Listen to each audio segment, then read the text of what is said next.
Hi, I'm Paul Michaels, and we're doing another episode of Nerd Supernova. My co-host is KJ McDermott. Alrighty. Let's start today. There is no KJ, only Zool. No, sorry. All right. Well, anyway, so basically the thing is, where there's a bit of comic news here and there and stuff. But all I have on my mind is basically Batman versus Superman coming up later this month, as I know you do as well. Yeah.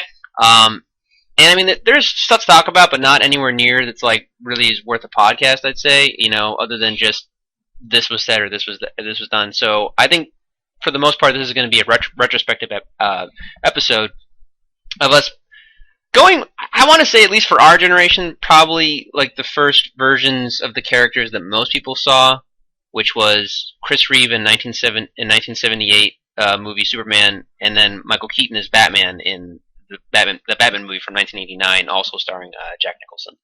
So I mean, no, we were actually debating this because you're not sure if you saw the 90s animated shows first or the movies. I'm pretty sure that I saw the cartoons, like the Batman Superman Adventures and just the Batman animated series on like WB, like Saturday morning WB cartoons with like all the other stuff. Yeah. And I'm pretty sure that was my first exposure to them, other than like knowing who they were. Because everybody, every kid, nowadays almost every kid grows up knowing at least who Superman, Batman, and Spider-Man are. At least every kid in America has a general idea or concept of what those characters are. You showed them a picture, they'd know who it was. Yeah, exactly.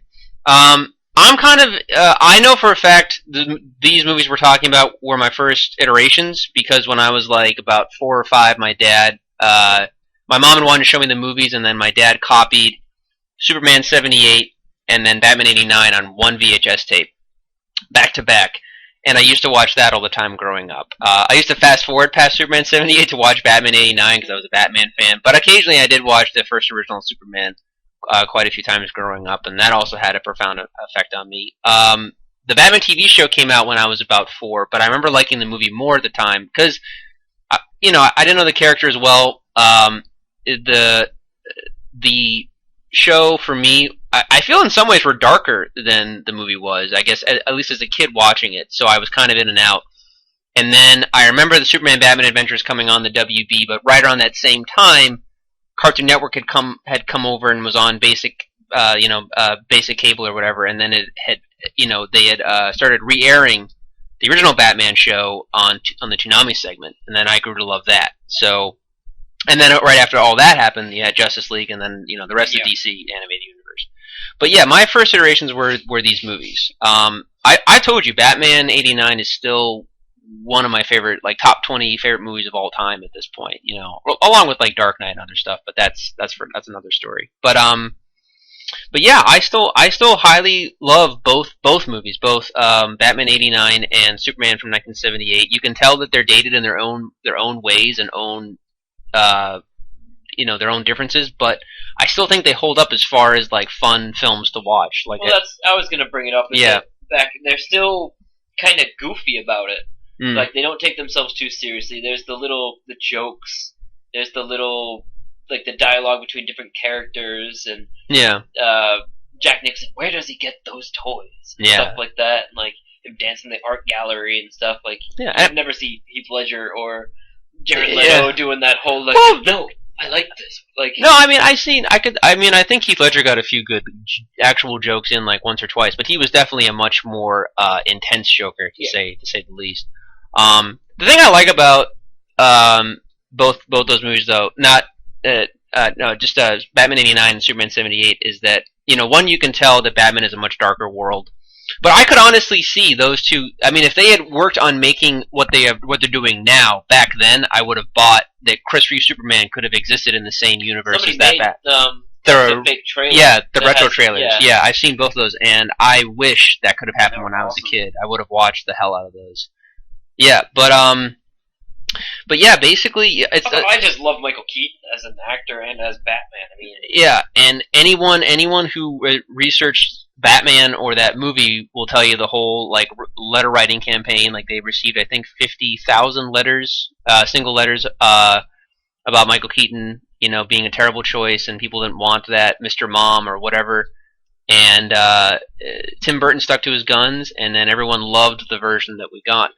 Thankfully, before that had happened, The Dark Knight Returns, that was making quite a lot of noise in the industry, and so John Peters grabbed onto that as well, and John Peters also wanted a much more hardcore Batman. He didn't want the Adam West version, so that worked. And then Tim Burton. That's a big thing too, is that before then, super campy the Adam West version is, where it's you can't even look at it and really take it seriously, and then it comes out with the Tim Burton movie. Well, that's the great thing too, is that Batman.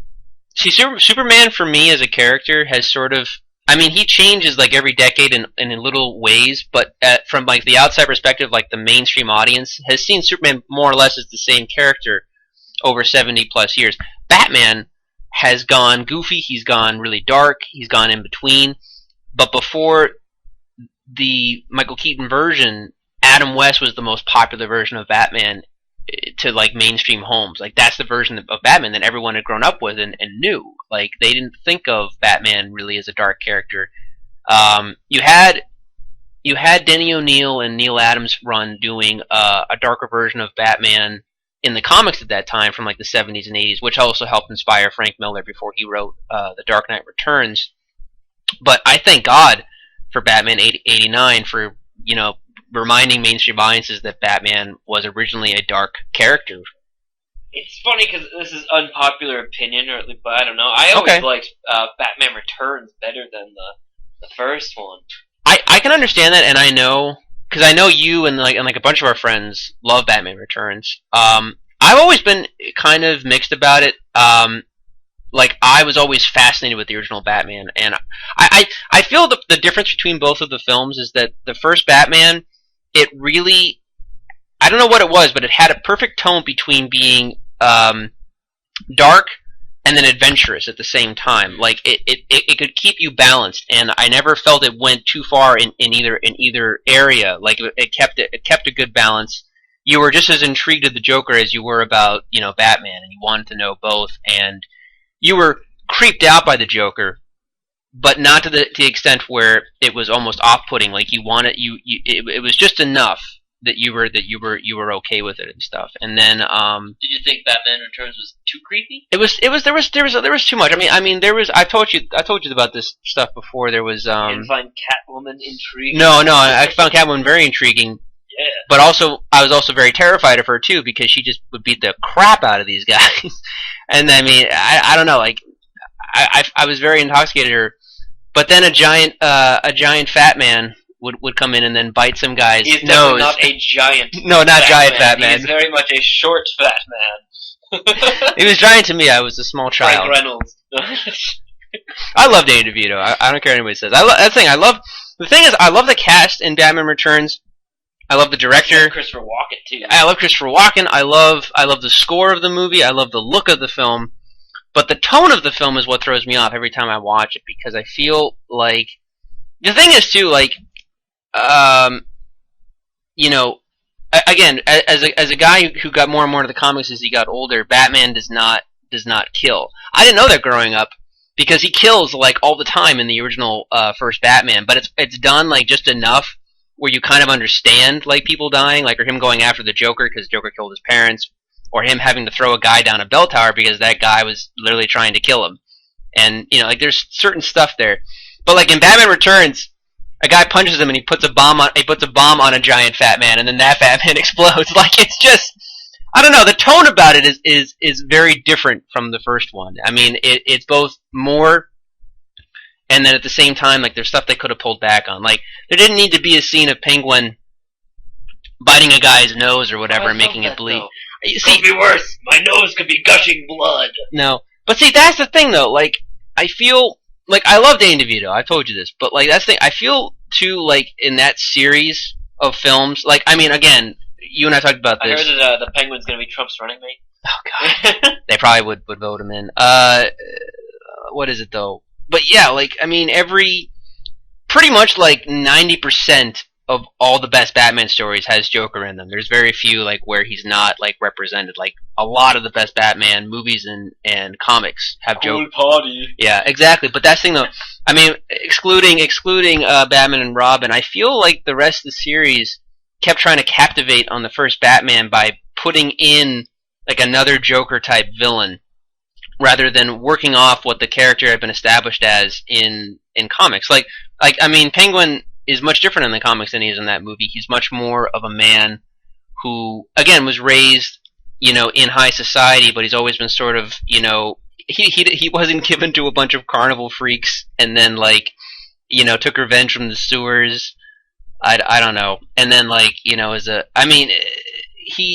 bad guy, but the way he works in the comics is that he's like a legitimate evil businessman. He's a club owner. He's a club owner. He basically runs drugs and guns. Like a mafia gangster guy.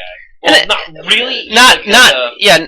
That's the word I'm looking for. Yeah. Like, I wouldn't say kingpin, but he's not. I wouldn't say he's to the same extent as Kingpin, but he has a lot of. I don't mean Kingpin the character. I mean like he. Oh, like he's like a leader guy. Yeah, he is. Yeah. Well, yeah, he's that basically. He runs crime. He's one of like the master criminals. But in the comics, it's cool too because Batman knows like the shit that he does. But pretty much he lets him go about his business because Penguin, a lot of the times, will get information on a bigger guy that he has to take down, basically. If there's some rogue assassin running around, Penguin will probably know about it. If there's a bomb about to go off in the city, there's a good chance Penguin's going to know about it. Well, yeah, because he runs everything, and he hears people talk, and he knows like the pulse that, information that Batman couldn't get from cops or even other types of lowlife because of who Penguin is. He knows stuff.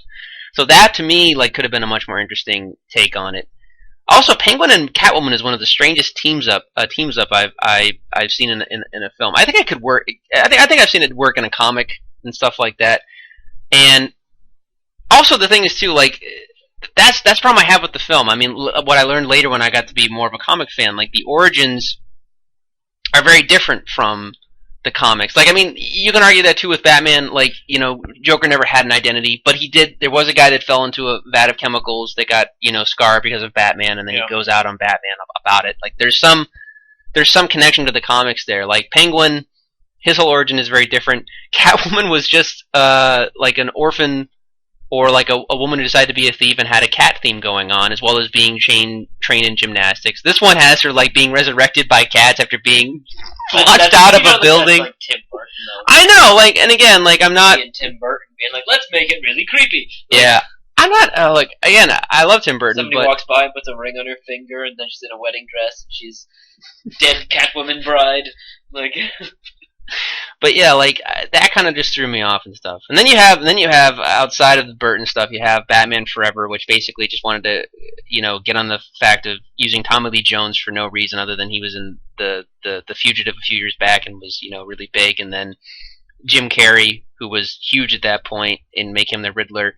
Granted, he used a lot of the Frank Gorshin stuff from like more of the older Batman, like the Adam West version, but.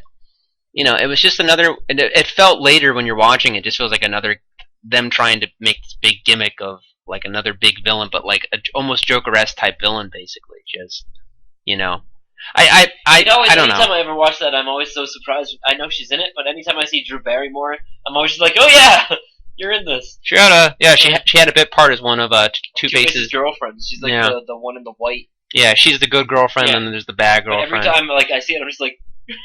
what was going on in her career that she took this tiny part? I don't know. Who knows? I don't know. I think she was still recovering from a lot of her drug escapades at that time. I don't know. I mean, I would argue with that scene, but like that's actually one of my favorite scenes in that movie, is because that's true to Two-Face. He would have a room like that, which is half good and half bad, and. Like Jim Carrey looks like the Riddler in that, but I don't know. The tone again in that is just completely off, and the writing gets really bad. But yeah, but I still love the Batman '89 movie so much because just I don't know, everything about it just kind of fit. It just works as a Hollywood film, but at the same time, I told my friends it's very much a great golden age Batman movie because he kills. He's much more lethal. He's very much gung ho, but at the same time, he still sticks to Batman, tropes. He's very quiet. Yeah. He doesn't talk much. He just does exactly what he needs to do. There's that whole stupid scene where the guy attacks him with fucking knife swords, and he just does this and hits him back. He's like, ah, and he just kicks him and just shuts him up, and the guy like flips back over, and then he's done in the alleyway, and then Batman just moves on to the next thing. But yeah, you're right though. Even in that movie, they had little quips and stuff that they would say, like like little lines like how much do you weigh? She's like, 108, and they do that whole scene. He's like, you weigh more than 100. Yeah. But see, that level of comedy is fine. Yeah. It's not like Marvel Comics level. It's not like Age of Ultron. They do they do a clip every 5 seconds. Like, yeah. But like the subtle ones where it's just you deliver them flat. You're not trying for the laugh. It's just there. If it happens, it happens. If it doesn't, it doesn't. To be fair, they do that as well in the Christian Bale Batman ones, but the problem was with that is that each film tried to get darker and darker and darker, basically. I mean, granted, Bane wasn't as dark as the Joker, but the stakes were about as high as you could make them in that universe. So, like, there wasn't a lot of time for joking in certain ways. Catwoman leaves, so that's what that's like. Funny enough, that's actually a Kingdom Come reference. Did you know that? No. Yeah, he does that in the Kingdom Come book. Superman knows where to find Batman. And Superman is coming back out of retirement. He finds Batman, and he's like, "Hey, I might need your help on this." And he's like, "Nope, retired." And he's like, "Okay, fine." And then like Batman's talking, and then he looks around, and then Superman's guy's like, "Oh, that's what that feels like." And it's just like, yeah. So I don't know, but I still think it's pretty funny though. But yeah, so Superman. Let's go on Superman, because Superman is definitely there's definitely a lot more quips in Superman, but I don't mind it in that one. That to me is the perfect. It's also because Superman, you were saying before, Superman as a character himself doesn't have that like dark side in him. Even if he did, he never really shows it. Yeah. He always tries to be the good guy, the model of perfection, the moral standing, like the thing that everyone can look up to literally and morally to be like, hey, I want to be better. They go into that with like Man of Steel. Like, that's a whole different thing, but like I liked what they did with that, because again, it was more about him being a loner and trying to find stuff. But again, and I really like Henry Cavill as Superman. I think he works in a good modern context. But you can talk to anybody on the street, whenever they mention Superman, a good majority of them will still say Chris Reeve. And that's staying power. The fact that movie was made as long ago as Star Wars, and people still think of that as their Superman. Like, that's really like he really like personified the role of who Superman is, brought to life, basically. As far as comics go, I would say the first half of Superman 78 is like straight out of the Golden Age. Like, completely serious.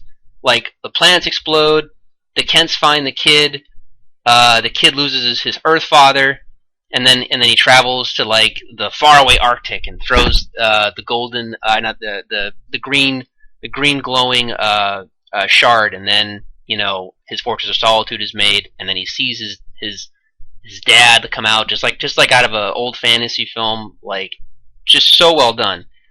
And then when he comes back as Superman, it goes right into Silver Age Superman, basically. Like, all like the jokes, like the dorky, clumsy Clark. Yeah. And then and especially, this is what makes it pure Silver Age, is the ending where he goes back in time. But again, it was the 70s. It was a different time. Oh wait, they can't see what I do. Shaking head, face palm, talking about going back in time. Yeah, sorry, but no, that's I mean, to be fair to Richard Donner, why doesn't he just always do that? Richard Donner, that was the thing. Richard Donner, people who don't know this, so I feel like a few people would who know about this movie, but basically, the producers of this movie who wanted to make this movie were both genius and insane. Like, there was that fine line, you know what I'm saying? Because they were the only ones in Hollywood who wanted to make a live action Superman movie. Like, no, everyone else thought they were like out of their mind. Like, they're like, hey, it's a great character in the books, but you can't make that in live action. That's impossible. Like no one's going to take that seriously. And they were crazy. And so they hired, Gene Hackman and Marlon Brando to play the two pivotal roles to make it, give it more birth as a film. and they hired basically unknown actor Chris Reeve at the time to play Superman. So they gave it a lot of good stuff, and they made sure to hire like Mario Puzo, who had done like The Godfather, to help write a much, really solid screenplay and stuff. They really wanted to make it a really top-notch film, and they hired Richard Donner to film it. They had even been going so far to get Steven Spielberg to do it, but Steven Spielberg passed on it. Now the problem is Superman 1 and 2, or the essential story of Superman 1 and 2, was supposed to be shot back to back. They wanted to literally make two movies. Yeah, they literally shot Superman 1 and 2 back to back. But what happened is they got so far into it, they were going, over budget. So the producers were like, okay, we've got enough of one though. We want you to finish one and then put that out. And so Richard Donner did that, and the movie did spectacularly. But because he had argued so much with the producers, they fired him basically. Even though most of the good stuff that you see in Superman was a lot of his creativity and being like, no, we should do this and this. I mean, a lot of it too. What did they do with the extra film, the footage for the second one? Did they release it? No. So what happened is when the second movie came out, some of the footage that you see, basically, some of that stuff might have been filmed, but they refilmed it because they didn't want. Because if they used footage that Donner had, they would have to credit him and they would have to pay him. So they had Richard Lester reshoot it basically, like frame for frame. That's interesting. Yeah, and the funny thing is, I've seen the Richard Donner cut, and I've seen the Richard Lester cut, and I guess if I had to, gun to my head, I like the Richard Lester cut more, but that's only because the Richard Donner version they didn't, they couldn't obviously go back and reshoot things, and they had to work off what they had to do, but they used the versions that Richard Donner shot, like his cuts were much better.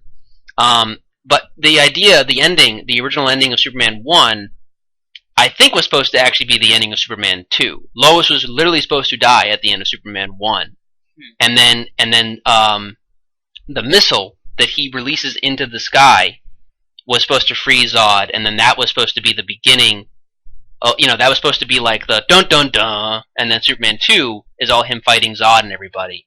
And then after he defeats Zod, he goes back in time and reverses and then saves Lois. That was supposed to be, so that's how it was supposed to end. If he reverses time, there would still be a missile and he had to fight Zod all over again. Maybe, but see, you're thinking a lot more than the 70s screenwriters did. But what I'm saying is that was the general story, and so they basically had to cut and he had to bring the ending and make it at the end of the first Superman. There's still a lot of goofy stuff in it like that. I know it's either Family Guy or Robot Chicken made fun of it. Like the giant, oh wait, you're talking about Superman 2, where he takes, yeah, that was just completely made up by the producers. They had no idea. It, like wraps him up for like 2 seconds, and then no one get out of it. It's just like, all right, yeah, that was something. Yeah, what did that do? That was literally Hollywood not knowing what to do with that scene and just writing something in. Like, that was old Hollywood not giving a fuck. But that's Superman 2, and that's, yeah, I mean. The funniest part is after you watch Superman 1 and you watch the Richard Donner cut, they end it more or less the same exact way. Like, after he defeats Zod, and he still has to do all this other stuff, and he's seen this his whole life has been complicated since he revealed his stuff to Lois. He just goes back in time and doesn't reveal it to her or something, or he makes it so she doesn't know, and I think he does it so, like, Zod doesn't come down to Earth or whatever, so, like... But, again... The Richard Donner cut still ends with him like, so is he just going to do this reverse time thing like every time if he doesn't like something? Is that how it's going to work out?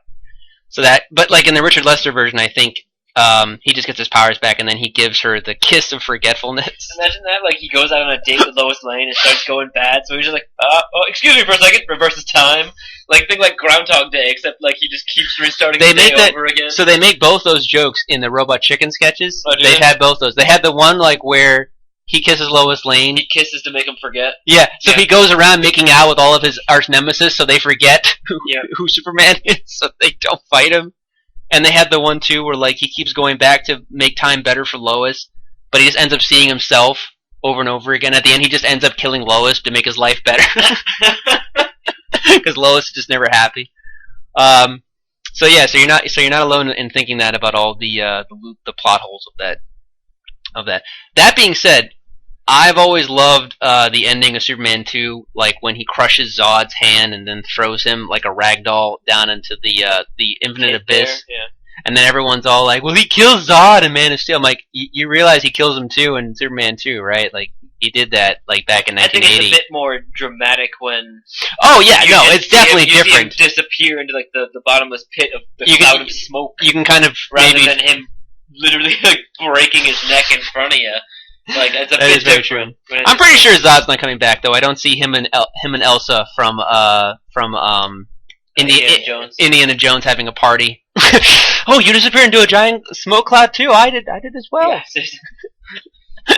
They're both just falling parallel, like talking to each other, playing charades or something. Like as they're going towards like the Earth's core. Like, it's like in Bill and Ted's 2 when they're just falling. Ah! They get bored, so they're like, "Hey, do you want to play 30 questions or 20 questions?" Yeah. Oh man, Bill and Ted. It's a great show. Great movies. Anyway, but yeah. Okay, so back to the silliness of it and whatnot and all of that. It's definitely like I've said Batman 89 is like a perfect golden age Batman movie, and like Superman 78 is basically golden age means silver age. Yeah. You know. But yeah, overall, okay. Well, when was the last time you saw the movies that you can remember? The last time you saw either one of them? Superman was a while ago. I can't remember the last time I watched Superman. But yeah. Last time I watched Batman. I remember you got the December. Yeah, I was gonna say, but you got the Yeah, I got a DVD 4-pack for like $10.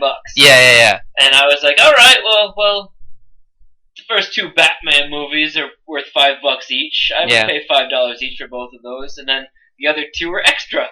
So I yay! Like, so I ended up watching all 4 of them in a row. Yeah. And I was gonna end up watching the Christian Bale trilogy, and then just didn't because I was just like Batman out at that point. Yeah. Well, after seeing Batman and Robin, you don't ever want to see Batman for a while too. That's it's like watching Amazing Spider-Man 2, and you're like, you know what? I'm just not gonna watch any Spider-Man stuff for a while. I'm okay. We did. Yeah, that's what. Fun side fact after we did because we wanted to riff track them, but we ended up just getting depressed watching the Amazing Spider-Man films. Couldn't go through it again. No, it was so bad that we literally went online right after. I looked up because they still don't have it on DVD for whatever reason. I looked up the '90s Spider-Man show, and we watched that just so that we could have good Spider-Man. And don't get me wrong, that show has not aged well, and that show was still better than the $200 million movies that we saw. Yeah, the animation back in that cartoon wasn't that good. I haven't watched the Batman animated series in a long time though. Yeah, I have that on DVD. Watching some of that too. It still holds up. We finish X-Men. It still holds up really well. I've been thinking of doing a marathon of it. Well, I used to remember watching that all the time when it was on. Yeah, it's a great show. I mean, so on the DC because this should come next after. So yeah, like I said, after all that stuff happened and I watched all of the DC animated universe, like. Watching that was just great because it, like, I was so happy when that came out on DVD. My mom knew I loved Batman and she got me all 4 seasons, the original seasons and then the new Batman Adventures as well, which is considered like the 4th season. She got me all that on DVD because she knew I loved Batman and I watched that. I got Superman for myself and then Justice League much later, and then I think Batman Beyond as well. But yeah, dude, like, it still holds up really well. Like, I mean, don't get me wrong, like, not every episode is perfect. There are, they occasionally slip up. There's, like, some episodes that don't go anywhere. But, like, 95% of, like, a 15-year run of all those shows holds up still pretty decently. Even the Batman Beyond was literally made to sell toys. And, like, Bruce Timm and Paul Dini were basically, I don't know if they said these exact words, but they basically like, no, let's go with the futuristic, like, Mask of Zorro type deal. And make Batman like old and crotchety, and have like Terry McGinnis be like a new Batman. I mean, that's what they wanted. They wanted like a younger Batman basically, and so Paul Dini and him thought like, oh, let's do it this way. And then Batman Beyond is still regarded in high regard by a lot of fans. And I told you I met Will Friedle this past year at Rhode Island Comic Con. It was awesome to just meet him and have him sign a Batman Beyond thing for me. That was great. So. But yeah, the Superman and Batman animated series, I could do a whole separate podcast just about that and how awesome that or those shows are or still are. What because you say you haven't watched them in a long time. What are your memories? Are there any particular Batman or Superman episodes that you remember that like not stuck specific episodes? They all just kind of run together. Yeah. I mean, I couldn't tell you what was from which episode. Okay. I mean, I remember just always loving the Mark Hamill Joker and the guy who voiced Batman. Kevin Conroy. Thank you. Yeah. And they were like perfect. And yeah, they still were, and they did all the video games and stuff too, and they both talked about possibly coming back for Killing Joke. Yeah. So what happened is they were going to do Killing Joke, I guess, back in 2009, but Watchmen didn't make as much money as they thought. So DC, or I don't know if it was DC or Warner Brothers, probably both, depending. They halted production because they figured it would probably have to be rated R. The Killing Joke movie would have to be rated R. So they were like, it's not really, rated R movies aren't really being that big right now. Let's hold off on it for a while. But now Batman's like even from 2009 till now is even more huge than he's ever been. And Deadpool just did amazing at the box office. I mean, Deadpool didn't have much. This was already ready to go. They were already talking about this before Deadpool. Way before Deadpool. But now like they did a really good version of The Dark Knight Returns, which was really, really well done, and then they said, let's just do The Killing Joke. They've been wanting to do that for a while, so they're going to do The Killing Joke. But yeah, Mark Hamill and Kevin Conroy are not officially confirmed yet, but they've had pictures together where they're meeting up together, so I think they're basically I think they both said that they would like to if they were offered it. I think everyone kind of wants them to do it. I mean, I wanted them both to do The Dark Knight Returns as well, but that's it's fine that the movie came out the way it did. But yeah, I'd want them to do Killing Joke. It's one of the seminal Batman Joker stories, and it's not even like one of the best works of Alan Moore, but it made a huge impact. It's the whole reason that Batgirl became Oracle. You got a bigger look into Joker's psyche, as well as how Batman sees their relationship, and that he doesn't necessarily want to kill Joker. He just kind of wants it to end. Period. Well, totally off on the Killing Joke, but going back to Batman animated series, I just liked how I liked the portrayal of a lot of the villains. Even like just Joker aside, I already said I liked him. Yeah. But, like a lot of the other villains that you would never see in a movie, you got to see in the animated form, and you got to actually like see more of them. Like you would never see Clayface in a movie. Oh, dude, if you watched it now, because that always made a huge impact on me. The Clayface episodes are amazing. Yeah. I should say the origin one is really, really well done. There's a line, because I think Ron Perlman, of all people, voices Clayface. And, it's either at the end of the first episode or like the beginning. I remember being sad. It's very sad, because he says, he has like a buddy who's like been his like support and like entourage, because he's an actor who gets, mutilated and whatnot. And he's still supporting him even in his Clayface form. And he's trying to tell his friend or his support guy, and he's just like, you don't understand. It's like, it's not the same. I have to concentrate. He's like, I'm not even a man anymore. And it's like, when you really think about that, that's really, really messed up. Like, that's like, to just be Clay. That's, yeah. But then also, like, minor characters, like, the Clock King. The Clock King. They also had, they had Hatter. Maxie Zeus. They did a whole episode about Maxie Zeus. And they made Maxie Zeus relatable in that show. No, I'm serious, because Maxie Zeus in the comics is just a guy who has like a head case. He thinks he's Zeus of the gods, and yet he's powerful. Like he's like a crime boss, but he establishes everything around like a Greek type of pattern type of thing. Like he'll have like a lightning rod that actually like hurts people, or he'll stab them with a lightning rod in the comics. But like in the show, they had to be a man who was a shipping mogul who went crazy, and he basically made like one of his buildings, which was the tallest in Gotham, like Mount Olympus. He made like the top of his building like a garden, and he thinks Batman is Loki. Not Loki. Hades coming up to visit him or something. And there's the whole episode where it's just on Maxie Zeus, and then you can even see he's like trying to explain Batman's trying to explain to him who he is, and he's like, "No, you're not Zeus. You're this guy." And he's just like, "Oh," and then he goes back into the Zeus form and like tries to attack him with a lightning bolt and everything. And it's completely like old serial, but at the same time like relatable. That's how I would summarize the Batman animated series and Mask of the Phantasm. Very much like a serial type old 1930s movie, but at the same time having relatable characters and things you can understand. So also what was another one? I always forget his name, and I want to call him Scarface. Oh, the ventriloquist. Yeah. Yeah. Well, the puppet is called Scarface. Yeah, okay. That's why. But yeah, the ventriloquist, very underrated villain. I'm hoping. I don't see that. I could see having a movie. I don't see it doing well, but I think they would never. I don't think they would ever center a movie around the ventriloquist at this stage. But I think they could definitely have him being a bit player in a movie. The main thing they would need to do is they would need to get a really interactive looking puppet. Like the puppet would need to look great, and the guy playing Arnold or Wesker, that's his name. I can't remember if it's Arnold or Wesker, the ventriloquist himself. You and I have talked about this. John Lithgow will probably make a great. He would be. He would be really good because I could see him totally doing the put off side. But I've seen him also play the Trinity Killer in Dexter, so you see like that rage and that stuff coming out. And it depends too if they would want him to also voice the puppet to keep that, because again, that's how it works. It's immense schizophrenia. Yep. You know, he sees them as two separate personalities. But yeah, Killer Croc, which basically wasn't really big at that time. The biggest thing they've done, or two of the biggest things they've done, was Harley Quinn. They invented Harley Quinn. They created Harley Quinn.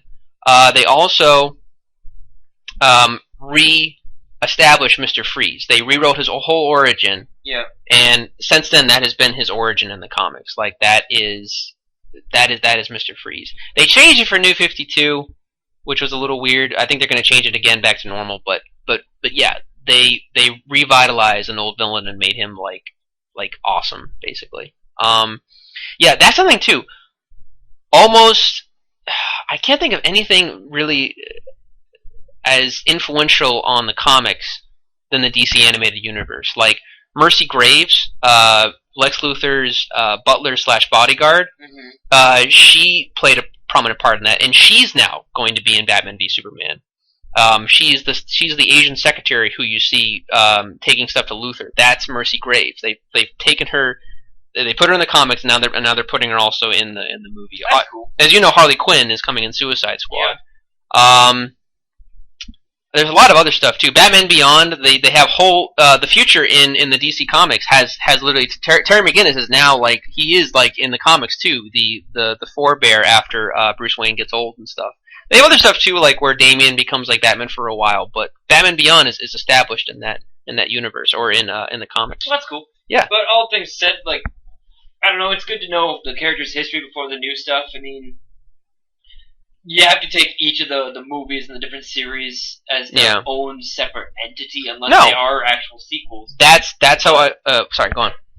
But it's still fun. It's like seeing the new stuff and comparing it to the old stuff, because obviously Ben Affleck is not Michael Keaton. No, but he's also not George Clooney or Val Kilmer either. It's not going to be the same. Like he doesn't have the bright yellow bat on his chest. I mean, I don't know. It's going to be different. So the thing is that, and again, I that's how I always interpret every version that I see. Unless a movie really is, I mean, you know, if a superhero movie is bad, it's bad. You know, like Green Lantern, you know, tried really hard and also failed really hard. I mean, not even to put it in the same league, but the new Fantastic Four was god awful and stuff. All the Fantastic Four was god awful. But going all the way back to like the original live action. Yeah, Roger Corman. Never saw the light of day. Yeah, those poor people. But yeah,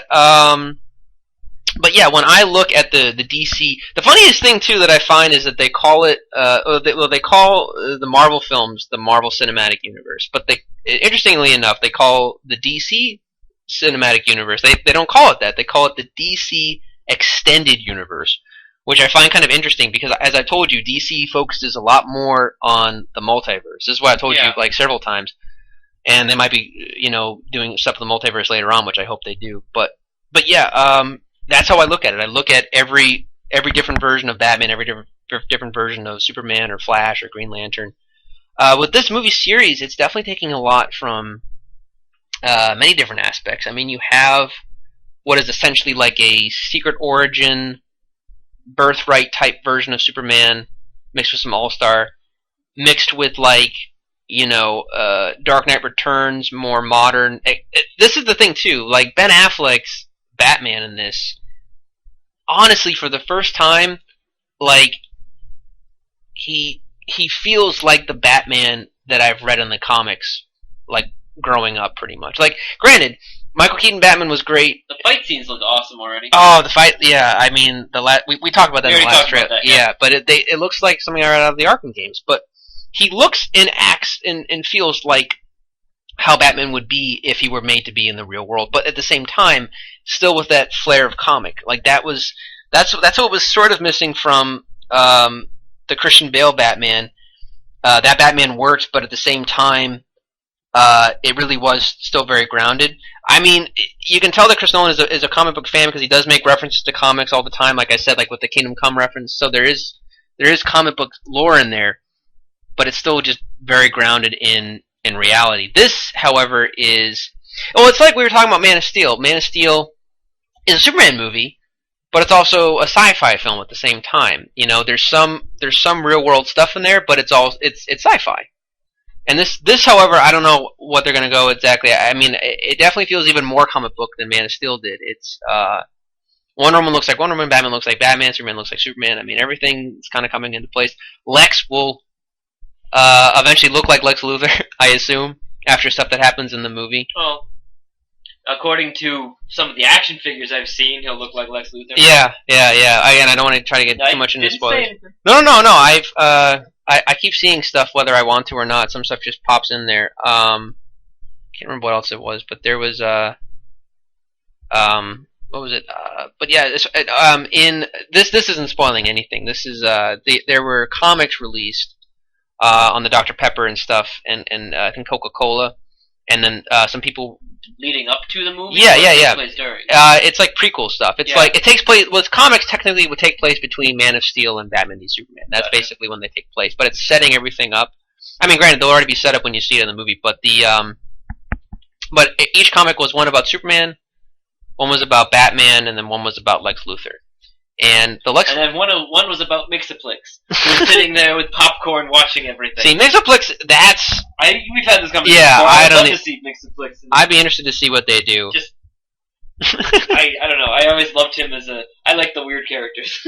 I'd want him. I know this sounds silly, but I'd want him to be played by a little person. You want Warwick Davis? Yeah. Who is then voiced by Gilbert Gottfried. That'd be a bit much, but he's voiced by Gilbert Gottfried. I know, but it works better in the cartoons for some reason. In live action, it'd be like, oh god, it's Gilbert Gottfried. What is he doing? But no, what is it though? I had a point here. I had a point and I lost. You're talking about the comic books, Dr. Pepper, leading up to. Yeah, so the comics. In there, they show the Lex Luthor comic, and the thing is, most of the Lex that we've seen in the trailers, even, is they're showing too that Lex pretty much has the double persona. You have Clark Kent and Superman, you have Bruce Wayne and Batman. Lex has his public persona, which is the kind of goofy one that you see in like that first trailer. It was like, oh, do not pick a fight with this guy. Yeah, exactly. And then the private persona is the Lex that we know more from the comics, who is a conniving, egotistical maniac who is just wanting to see people fight, basically, and profit from it. I don't know. He's probably not going to profit too much from Batman Superman fighting, but they'll be distracted for a while. Maybe he can make some more deals. I don't know. We're going to see what's happening. The thing is, too, I think everyone needs to take into account with Batman v Superman is it's basically... I see it basically being a really long, awesome prologue. That's how I feel it's going to be. It's a launching point for everything. Yeah. Well, you're going to have stuff with Darkseid. You're going to have Doomsday. But it's all setting up for later stuff. Like, the Darkseid is going to be later for Justice League. Doomsday, they're going to beat, and then he's going to come back in probably the Death of Superman. and then kill Superman at some point later down the line. Again, this is all like me hypothesizing, but yeah, everything. Introducing all the characters that later will be in Justice League, all the other starting points for their separate films like Wonder Woman, Aquaman, Flash, Cyborg, which is being rumored that it's going to be changed into Teen Titans, which I'd be okay with that. I'm fine with that. I don't see him as a character who could stand his own movie. It's like, well, they're never going to make a Steel movie again. Oh God, no! But I could see Steel actually being made into a character as like a supporting character later down the road. But yeah. But they actually did just release a Cyborg comic a couple months back. I haven't read it, but I've heard it's actually pretty good. But I honestly see Teen Titans being more accessible because honestly, and this has been talked about, that they're going to talk about or introduce Nightwing along the way before Justice League is even done, both the movies and stuff. Cyborg will be a member of the team at that time. But I could totally see a scenario where, like, he's like because he'll probably be, like, I assume the youngest of the group, maybe next to Flash. But Flash is obviously more useful being, Speed Demon and whatnot. He himself will have information, but pretty much he's probably going to be stuck on monitor duty. He's going to get sick of that. He's gonna meet and pal up with Nightwing at some point, and Nightwing's just going to turn him and be like, "Hey, I know what it's like to live under." Let's do our own thing, yeah. And they give each other a high five, and that's how the movie ends. And then the pigeon that was outside on the corner shitting on their building is like actually Beast Boy, and it's like, I want it too. You're like, who the fuck are you? I'm the pigeon boy. No, we need to change that. Do you think Beast Boy takes advantage of that? Being like, if he has to take a dump, he just becomes like a dog and goes outside, takes a dump, and then walks back in. That would be the best. Either that, or if he turns into an elephant, does his poop get bigger? Maybe, I don't know. Does he turn into if he's like a elephant versus a pigeon? Is it like it'd be him. The load change? Oh yeah, would it actually explode out of his stomach if he had just eaten? You never really thought about that. I don't know. I don't think his powers are magic based, so I'm gonna go with he would explode. I'm gonna go with that. Well, that sucks. That means like he has to like plan out every meal and when it's gonna be, because like, what if he just ate like a giant trail like lasagna as like a human? And then there's like, oh, we need to go on a mission. He needs to go like throw up or like. Depending on like he just becomes bulimic because he can't eat the. Shifting is like dependent upon like the contents of his stomach and intestines. I feel like he does that too much because I feel like he turns mostly into big animals. The only times he turns into small ones is to avoid giant things coming at him or to sneak in. Yeah, but then again, if he turns into just like a snake or something, then you see the giant bulge in him. The fun facts of comics. We're basically one step away from being Brody asking Stan Lee about giant erections and whatnot. I'm working at a mall now. I mean, the mall I'm done now. It's funny. I just off topic. I mean, we're talking about Kevin Smith anyway at some point, or just about comic books. But my friend had a great joke. He said, because they're making Mallrats 2. Mm-hmm. He's like, a great opening joke for Mallrats 2 would be it opens up and it's Jay and Silent Bob in the mall and it's just empty. And they're like, where the fuck is everybody? Like, because that's the modern generation. Like, no one goes to the mall anymore. Like, that would be hilarious if they start the movie like that.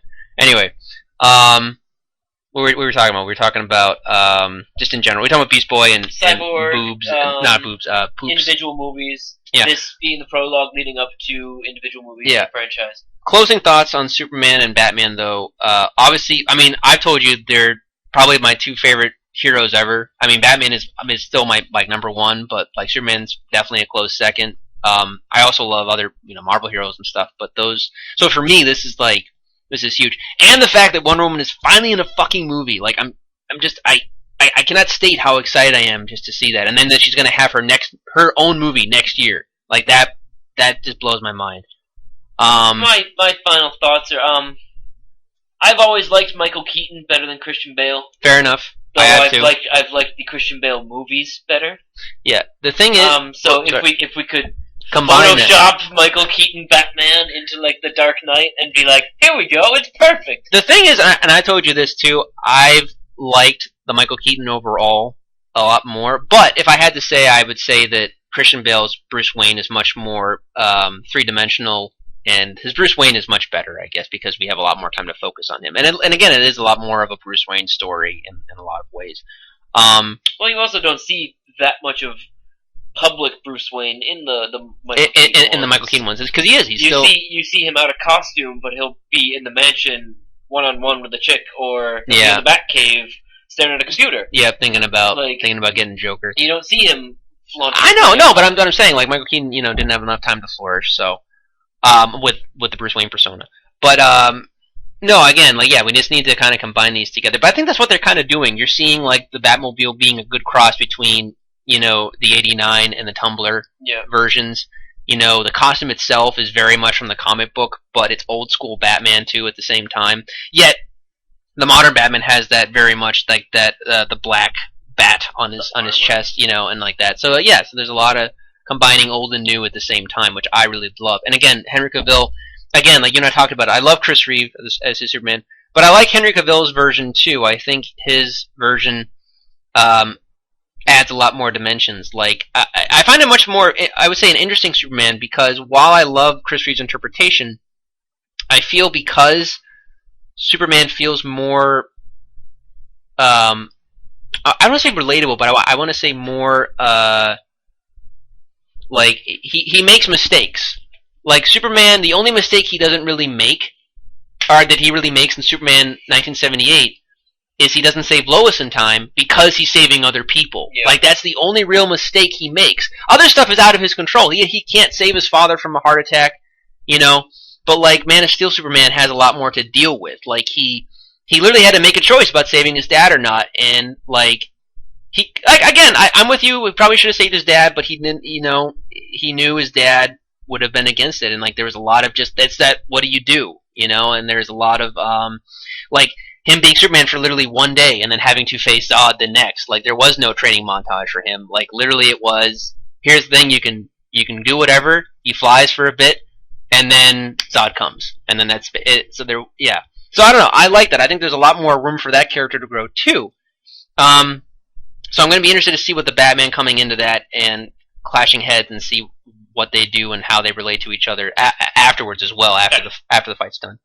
But yeah, but again, going back on Superman 78 and Batman 89, you would say that both these movies still hold up today, or as far as yourself as a moviegoer, you could still watch them and not like be like, oh, this aged terribly or whatever. Well, yeah, the first two Superman, and then when it starts getting into the weird shit. No, like again, the first two Batman, the first two Superman still hold up pretty well. I mean, again, for me, it's more for just first Batman, but that's because I'm more. Yeah, I'm just really hardcore with the comics and stuff. So the original ones are still awesome in my book. Yeah, that's same too with me. I can still, and again, I will be doing the marathon leading up to it. But yeah, for me, I've watched Batman 89 at least like once a year.